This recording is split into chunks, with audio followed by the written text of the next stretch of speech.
নমস্কার, আমি অনুপম। তোমরা দেখছো সাহিত্য শিক্ষাঙ্গন, বাংলা সাহিত্যের অনলাইন ক্লাস। তোমাদের ফার্স্ট সেমিস্টার বাংলা অনার্সের ডিএসসি 101 পেপারের ইউনিট 1। এই অধ্যায়ে আমাদের পাঠ্য বিষয় হচ্ছে 3টি: বাংলা সাহিত্যের যুগ বিভাজন, চর্যাপদ এবং শ্রীকৃষ্ণ কীর্তন কাব্য। আজকে আমরা পড়ব বাংলা সাহিত্যের যুগ বিভাজন। বাংলায় সাহিত্য রচনা শুরু হয়েছিল আজ থেকে প্রায় 1000 বছর পূর্বে। সেই সূচনা লগ্ন থেকে শুরু করে আজ পর্যন্ত বাংলা সাহিত্যের এই যে সুবিশাল যাত্রাপথ, একে সাহিত্যের ইতিহাসকারেরা 3টি যুগে ভাগ করেছেন: প্রাচীন যুগ, মধ্যযুগ, আধুনিক যুগ। প্রাচীন যুগের সময়সীমা হচ্ছে আনুমানিক 900 খ্রিস্টাব্দ থেকে শুরু করে 1200 খ্রিস্টাব্দ পর্যন্ত। এই প্রাচীন যুগের একমাত্র সাহিত্যিক নিদর্শন হচ্ছে চর্যাপদ। তবে চর্যাপদ গ্রন্থটি আবিষ্কৃত হওয়ার পূর্বে বাংলা সাহিত্যের প্রাচীনতম সাহিত্যিক নিদর্শন হিসাবে বিবেচিত হতো ডাক, খনার বচন, শূন্য পুরাণ প্রভৃতি গ্রন্থসমূহ। এরপর 1201 খ্রিস্টাব্দ থেকে শুরু করে 1350, এই দীর্ঘ 150 বছরের সময়কালের মধ্যে বাংলা ভাষায় কোনো সাহিত্য রচিত হয়নি, কিংবা বলা ভালো, এই সময় পূর্বে রচিত বাংলা সাহিত্যের কোনো নিদর্শন আবিষ্কৃত হয়নি। তাই এই সময় পর্বকে বলা হয়ে থাকে বাংলা সাহিত্যের অন্ধকার যুগ অথবা বাংলা সাহিত্যের অনুর্বর যুগ।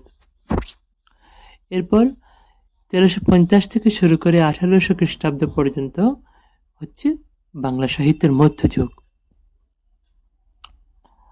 এই মধ্যযুগকে দুটি ভাগে ভাগ করা যায়: আদি মধ্যযুগ এবং অন্ত মধ্যযুগ। এই বিভাজন ছাড়াও মধ্যযুগীয় সময়কালের অন্যতম প্রাণপুরুষ চৈতন্য মহাপ্রভুকে কেন্দ্র করেও মধ্যযুগকে আবার 3টি ভাগে ভাগ করা যেতে পারে: চৈতন্য পূর্ববর্তী যুগ, চৈতন্য সমকালীন যুগ, চৈতন্য পরবর্তী যুগ। এই মধ্যযুগীয় সাহিত্যিক নিদর্শন হচ্ছে শ্রীকৃষ্ণ কীর্তন কাব্য, বৈষ্ণব পদাবলী সাহিত্য, রোমান্টিক প্রণয়োপাখ্যান, মঙ্গল কাব্য সাহিত্য, চৈতন্য জীবনী গ্রন্থ, চৈতন্য জীবনী সাহিত্য, শাক্ত পদাবলী সাহিত্য।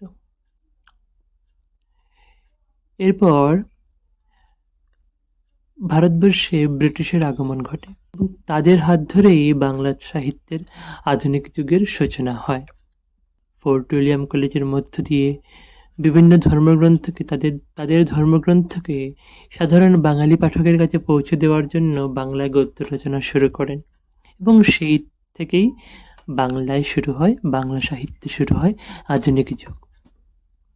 এই আধুনিক যুগের সময়কাল ধরা হয়ে থাকে 1801 খ্রিস্টাব্দ থেকে শুরু করে বর্তমান সময় অবধি।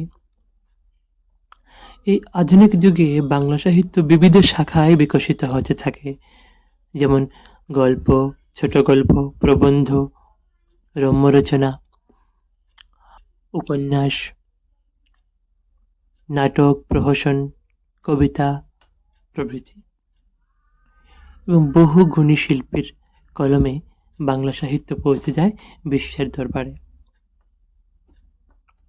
মোটামুটি এই হলো বাংলা সাহিত্যের যুগ বিভাজনের একটি সংক্ষিপ্ত আকারে একটি সহজ সরল নোট। পরীক্ষায় যদি প্রশ্ন আসে বাংলা সাহিত্যের যুগ বিভাজন সম্পর্কে সংক্ষেপে আলোচনা করো, আমি যেভাবে পড়িয়েছি সেভাবে যদি তোমরা লেখো, পরীক্ষায় অ্যান্সার করো, তাহলেও কিন্তু যথেষ্ট ভালো মার্ক তোমরা পাবে। তো আজ এতটুকু থাক, দেখা হচ্ছে পরবর্তী ভিডিওতে।